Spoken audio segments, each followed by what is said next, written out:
الحمد لله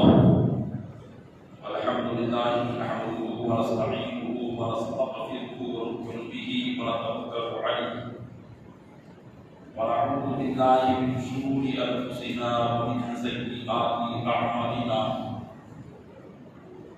من يهده الله فلا مضل له ومن يضلله فلا هادي له ونشهد أن لا إله إلا الله وحده لا شريك له ونشهد أن سيدنا ومولانا محمدا عبده ورسوله أما بعد فأعوذ بالله من الشيطان الرجيم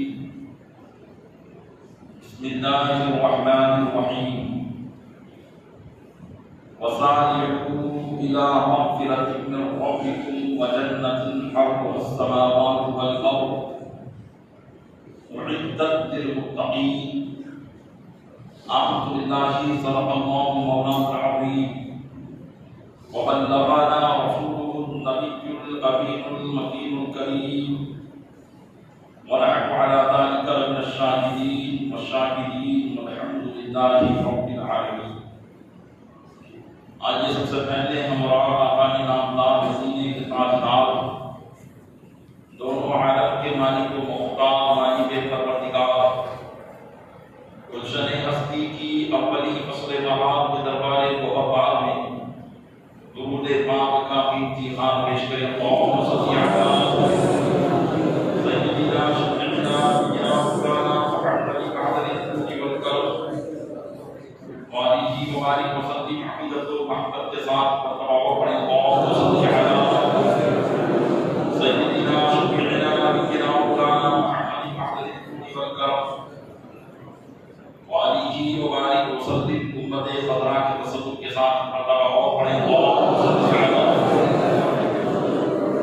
سیدنا شفیعنا نبینا مولانا محمد قادر الجود والکرم منفع العلم والعلم والحكم وآله وأصحابه وبارك وسلم صلاة وسلاما سرمدا دائما أبدا عليك يا رسول الله.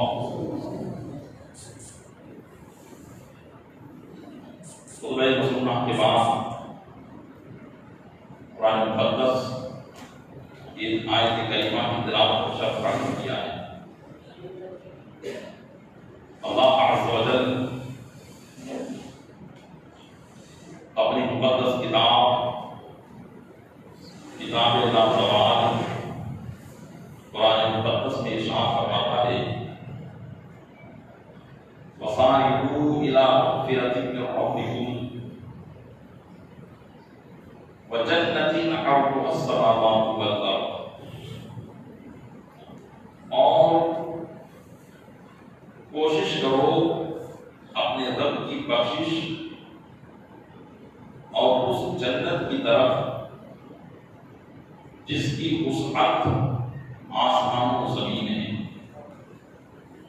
جس کی چوڑان آسمان و زمین ہے. اعدت للمتقین جو پرہیزگاروں کے لیے تیار رکھی ہے.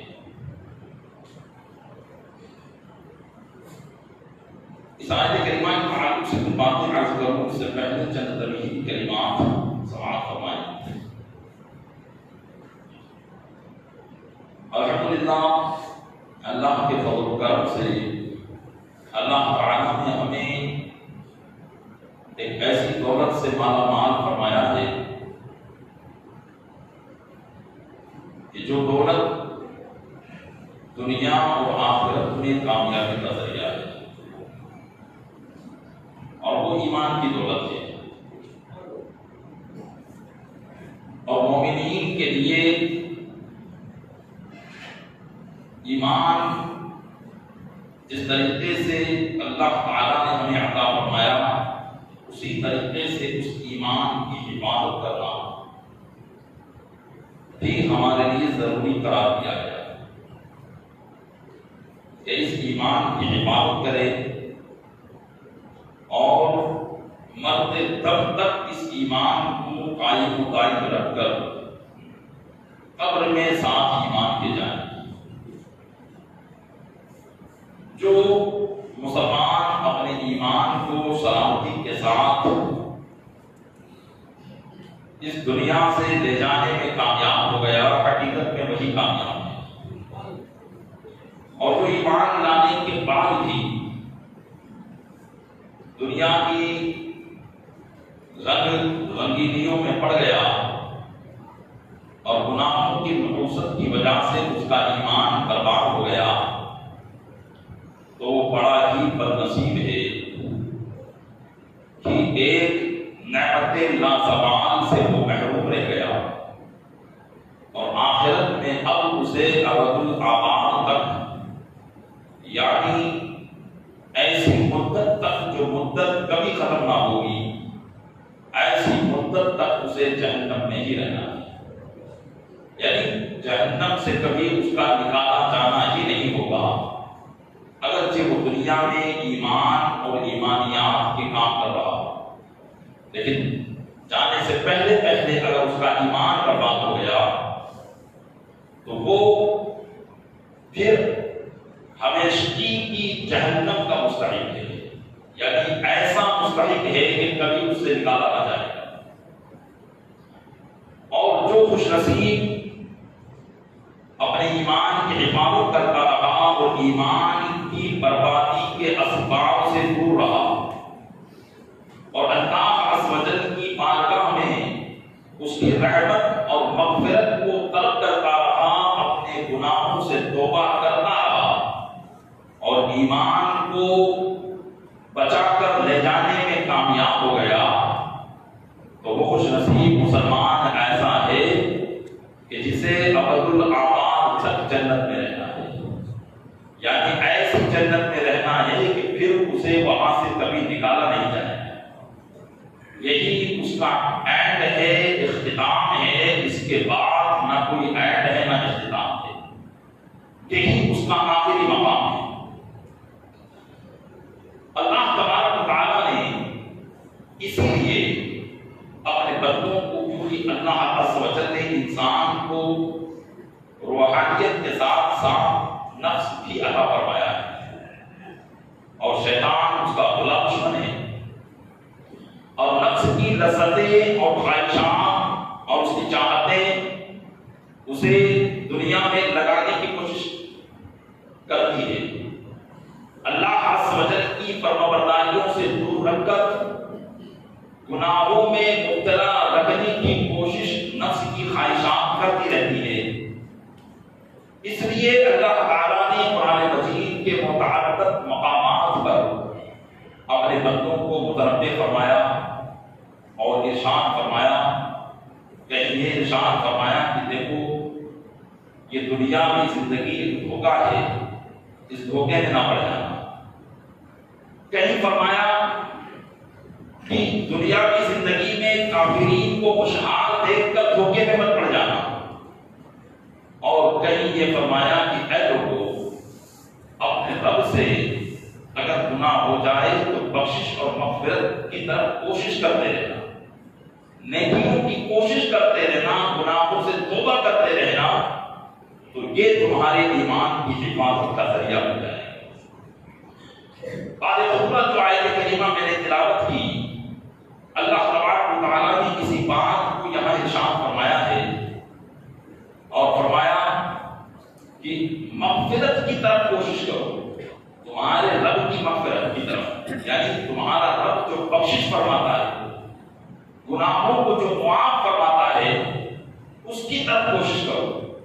مفسرین اس آیت کی تفسیر میں کچھ یوں وضاحت کرتے ہیں، مطلب یہ ہے کہ اپنے گناہوں سے توبہ کریں اور نیکیوں کی لالچ پیدا کریں، نیکیوں کی حرص پیدا کریں، اپنے اندر نیکیوں کا شوق پیدا کریں کہ ہم اپنی زندگی کے روز و شب، دن اور رات کو ایسے گزاریں کہ ان دن اور رات میں ہم سے کوئی گناہ سرزد نہ ہو، نیکیاں ہی نیکیاں ہم سے ہوں، اور اگر بائی چانس گناہ ہو بھی گیا تو فوراً اس کی تلافی ہو، یعنی اللہ کی بارگاہ میں فوراً توبہ ہو اور ندامت ہو، شرمندگی ہو، اور اللہ کی بارگاہ میں یہ وعدہ ہو کہ مولا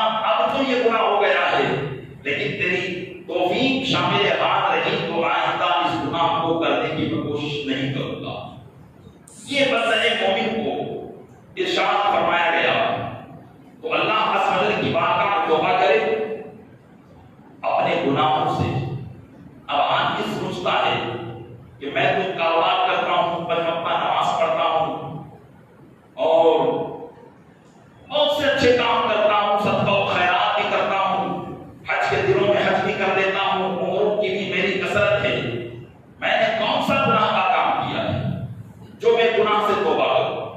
آج یہ کچھ گناہوں کی تفصیل جو ہم راتوں دن کرتے رہتے ہیں، نیکیوں کے باوجود ہم سے گناہ سرزد ہوتے رہتے ہیں، نمازیں پنجگانہ اور قرآن کی تلاوت اور ذکر و درود کے باوجود ہم سے گناہ ہوتے رہتے ہیں، ان گناہوں کی طرف توجہ دلاؤں تاکہ میں بھی اور آپ بھی، ہم سب اپنے رب عز و جل کی بارگاہ میں روزانہ ان گناہوں سے توبہ کرنے والے شمار کر دیے جائیں۔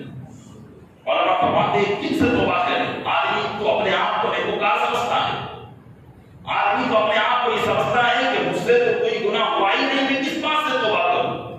اپنی نیکیوں کو شمار کرانے میں وہ تھکتا نہیں ہے، لیکن گناہوں کی طرف اس کی توجہ نہیں جاتی۔ فرماتے ہیں والدین کی نافرمانی سے توبہ کریں۔ جب وہ والدین کی نافرمانی نہیں کرتا، یاد رکھیں یہاں ایک مسئلہ بیان کرتا چلوں کہ والدین کی فرما برداری انہی کاموں میں کی جائے گی جو کام اللہ و رسول کو ناراض کرنے والے نہ ہوں، جو کام شریعت کے خلاف نہ ہو۔ اگر والدین اولاد کو شریعت کے خلاف کام کرنے کے لیے کہتے ہیں تو پھر اس میں والدین کی فرما برداری نہیں کی جائے گی، کیونکہ والدین کی فرما برداری سے بڑھ کر اللہ کی فرما برداری ہے۔ بسا اوقات والدین اپنے نوجوان بیٹوں کو نماز پڑھنے سے روکتے ہیں، داڑھی رکھنے سے روکتے ہیں، بار بار مسجد اور ذکر و درود کی محفل میں جانے سے روکتے ہیں۔ ان معاملات میں ماں باپ کی فرما برداری نہیں کی جائے، بلکہ ان معاملات میں ہمیں اللہ و رسول کی فرما برداری کرنا ہے۔ تو فرمایا کہ والدین کی نافرمانی سے توبہ کرے۔ آدمی غور و فکر کرے کہ اس سے یقیناً اپنے والدین کی نافرمانی ہوئی ہوگی، اور قرآن کریم میں ہمیں ولا تقل لہما اف، ان دونوں کو اف تک نہ کہو، احدہما او کلاہما ان تکل کبر، جب کہ دونوں میں سے ایک یا دونوں بڑھاپے کو پہنچ جائے۔ لیکن یہاں بھی کوئی بات شامل ہے کہ اگر باپ بڑھاپے کو پہنچ رہا ہے، ماں بڑھاپے کو پہنچ رہی ہے، لیکن گناہ کرنے کی طرف تمہیں اشارہ کر رہی ہے، کسی کا دل دکھانے کی طرف اشارہ کر رہی ہے، تو پھر یہاں اس کی فرما برداری نہیں کی جائے گی، بلکہ اب یہاں پر اللہ رسول کی فرما برداری کی جائے گی۔ سود سے توبہ کریں۔ آدمی سود میں مربی سے، سود کے کاروبار کو طرح طرح کا رنگ دے دیا گیا ہے، کبھی گولی والی کسی کا رکھ دیا گیا، کبھی شیئر بازار کا رکھ دیا گیا، قد کی آدمی اپنے مال و دولت کے اضافے میں وہ دیکھتا ہی نہیں ہے کہ میں کون سا گناہ کر رہا ہوں، وہ طرح طرح کے گناہوں میں ملوث ہو کر سود کے گناہوں میں ملوث ہوتا ہے۔ اس سے توبہ کرے۔ یتیم کا مال ناحق کھانے سے توبہ کرے۔ رمضان کے روزے بلا عذر یعنی بغیر کسی شرعی مجبوری کے اگر چھوڑے ہیں، زندگی میں ایک بار بھی چھوڑا ہے تو اس سے توبہ کرے۔ بہت سے لوگ بغیر کسی عذر کے اٹے کٹے نوجوان ہوتے ہیں، صرف تھوڑے سے عذر کے سبب روزے چھوڑتے رہتے ہیں، سال ہر سال گزر جاتے ہیں، ان کے رمضان کے روزے نہیں ہوتے۔ رمضان کے روزے بلا عذر چھوڑنے سے توبہ کرے، بدکاری سے توبہ کرے، بدنکاحی سے توبہ کرے۔ نکاحیں جو غیر محرم عورتوں کی طرف لذت کے ساتھ اٹھی اور ان کے تعلق سے دل میں غلط خیالات پیدا ہوئے، اس سے توبہ کرے۔ کسی پر ظلم کرنے سے توبہ کرے۔ کسی پر اگر ظلم کیا، ہم سب غور کریں کہ ہماری زبان سے، ہمارے ہاتھ سے، ہمارے کردار سے یا ہماری زندگی کی کسی بھی طرز عمل سے کسی مظلوم پر گناہ ظلم تو نہیں ہوا۔ ہم غور کریں۔ یقیناً ہم یہ سوچتے ہیں کہ ہم تو کہاں کون ہیں، ہم کہاں بھائی گیری کرتے ہیں، لیکن یاد رکھیں ظلم صرف ڈون اور بھائی گیری سے ہی نہیں ہوتا۔ بسا اوقات آدمی اپنے گھر میں بھی ظلم کر رہا ہوتا ہے لیکن اسے احساس تک نہیں ہوتا۔ اس بات پر بھی غور کریں کہ میں ناحق کسی کو ستایا تو نہیں، ناحق کسی کا دل تو نہیں دکھایا، میری زبان کی وجہ سے کسی کا دل تو نہیں ٹوٹا۔ یاد رکھیں زبان کا زخم عربی مقولہ ہے کہ زراعت السنان لہل تیام ولا یلتام ما جرح اللسان۔ علماء فرماتے ہیں کہ نیزے کا زخم بھر سکتا ہے لیکن زبان کا زخم بھرتا نہیں ہے۔ ہم اپنی زبان سے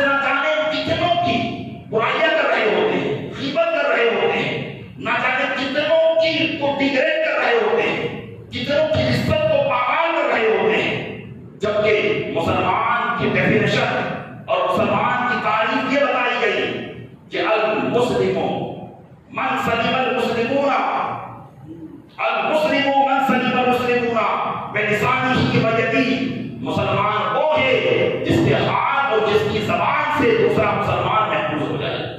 ہم غور کریں، ہماری زبان سے نہ جانے کتنوں کے دل دکھ رہے ہوتے ہیں، ہمارے طرز عمل سے نہ جانے کتنوں پر ظلم ہو رہا ہوتا ہے، اور ہم اپنے آپ کو نیکوکار سمجھ رہے ہوتے ہیں، ہم اپنے آپ کو بہت بڑا نوازی سمجھ رہے ہوتے ہیں۔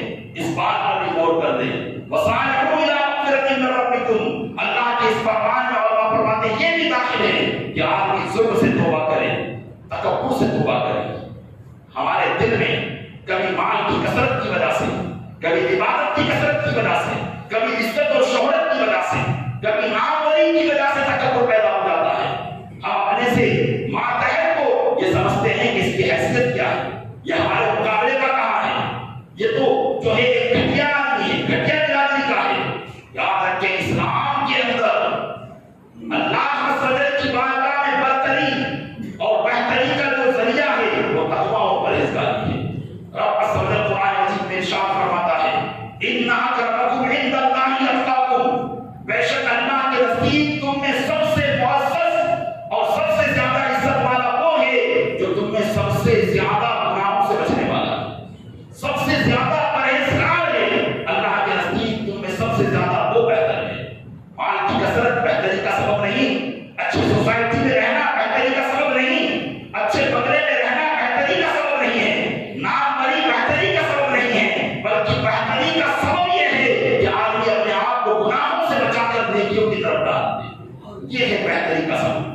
تکبر انسان کو انہی وجہ سے پیدا ہوتا ہے۔ غور کرتے ہیں کہ میرے مال کی کثرت کی وجہ سے، نام بری اور شہرت کی وجہ سے، عزت کی وجہ سے کہ میرے دل میں تکبر تو پیدا نہیں ہو رہا ہے، اگر ہو رہا ہے تو رب کی اس فرمان پر غور کرے۔ میرا رب ارشاد فرماتے ہیں کہ گناہ اگر ہو گیا سارعوا الی مغفرۃ من ربکم، اپنے رب کی بخشش کی طرف آ جاؤ، اپنے رب سے توبہ کرو، معافی مانگو، اور فرمایا جھوٹ بولنے سے توبہ کریں، شراب پینے سے توبہ کریں، خیانت کرنے سے توبہ کریں، غیبت اور چغلی کرنے سے توبہ کریں، لوگوں کی برائیاں اور لوگوں کی عزت سر عام نیلام کرنے سے توبہ کریں، مسلمان کو تکلیف دینے سے توبہ کریں، کسی جگہ پر بلا ملکیت کے قبضہ کرنے سے توبہ کریں، رشتہ داریاں ختم کرنے سے توبہ کریں، نماز چھوڑنے سے توبہ کریں، جماعت چھوڑنے سے توبہ کریں، کاروبار میں کم ناپ تول کرنے سے توبہ کریں۔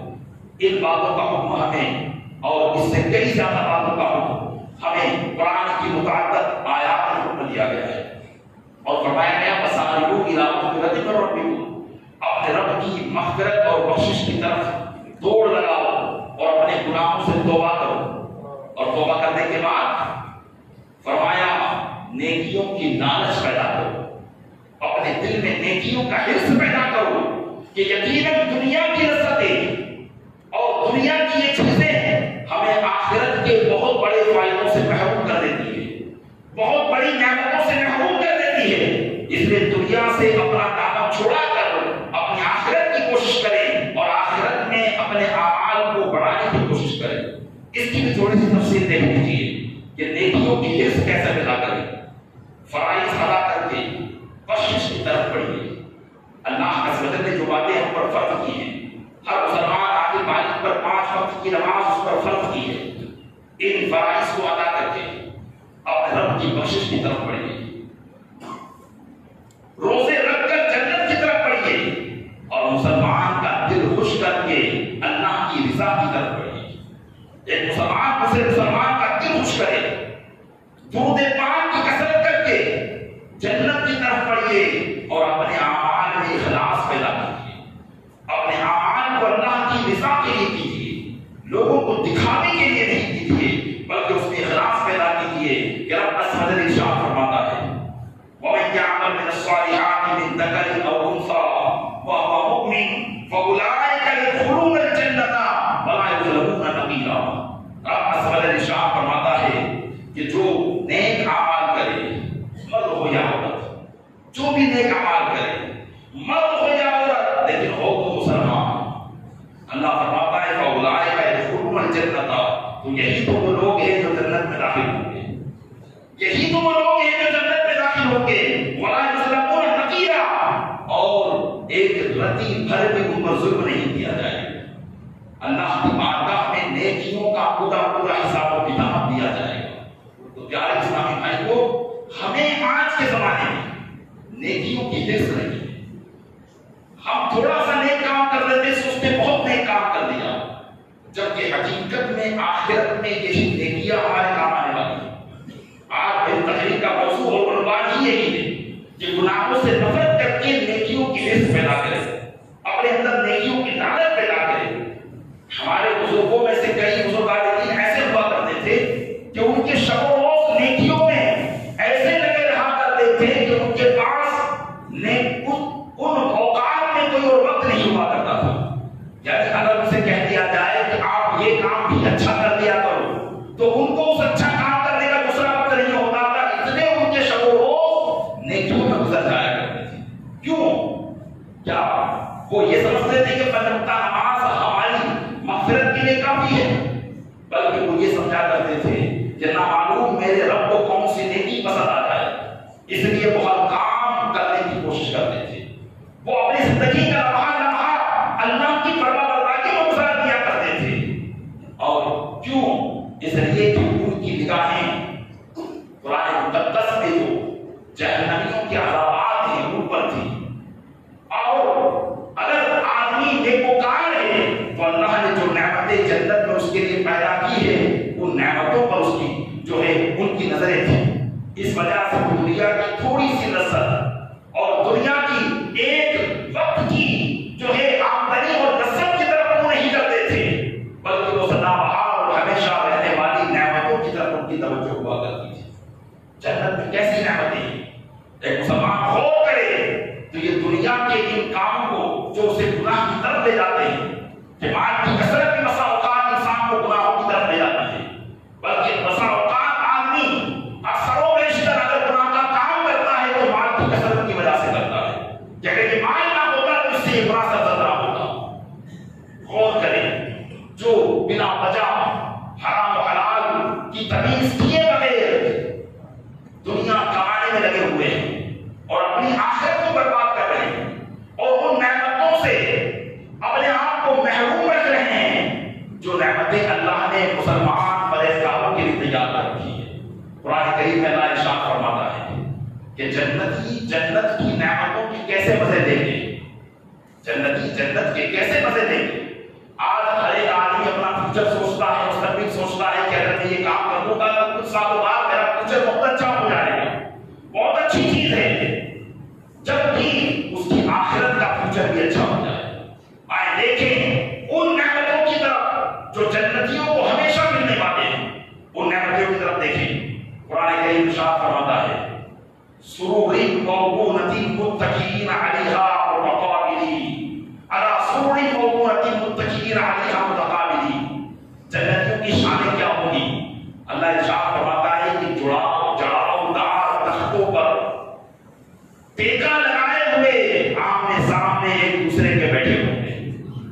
جڑاؤ دار تختے یعنی ایسے تختے جو موتیوں سے مرصع ہوں گے، قیمتی ہیرے اور جواہرات سے سجے ہوئے ہوں گے، اور جنتی ایک دوسرے کے آمنے سامنے بیٹھے ہوئے ہوں گے۔